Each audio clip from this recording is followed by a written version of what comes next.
Robot दोस्त की वापसी। एक दिन अली अपने कमरे में बैठा मोबाइल पर गेम खेल रहा था।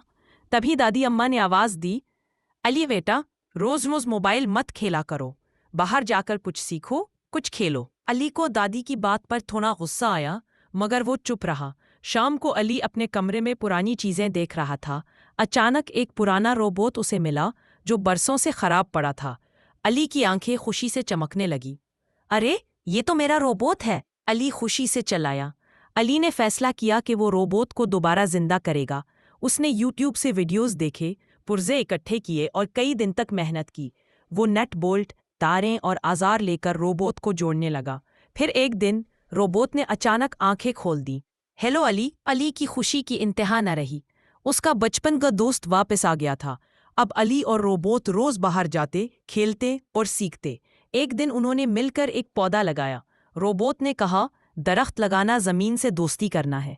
अली ने मुस्करा कर कहा, तो हम दोनों जमीन के दोस्त हैं। लेकिन बिलाल, जो इनका हमसाया था, रोबोट से जलने लगा। एक दिन उसने चुपके से रोबो को बंद करने की कोशिश की। नहीं, मत करो, अली ने जोर से कहा। रोबोट ने बिलाल को नरमी से समझाया। रोबोट ने कहा, दोस्ती हसद से बेहतर है बिलाल। बिलाल ने सर झुका लिया। क्या क्या मैं भी तुम्हारा दोस्त बन सकता हूँ? अली और रोबोट ने हाथ बढ़ा दिए। तीनों दोस्त बन गए। साइंस फेयर के दिन अली ने रोबोट के साथ अपनी मेहनत सबको दिखाई। लोग हैरान रह गए। अली को पहला इनाम मिला।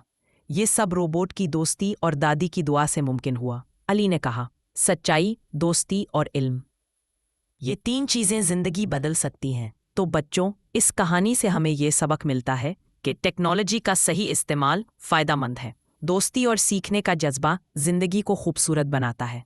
हसद हमें दूसरों से दूर कर देता है, जबकि सच्चाई और मोहब्बत हमें करीब लाती है।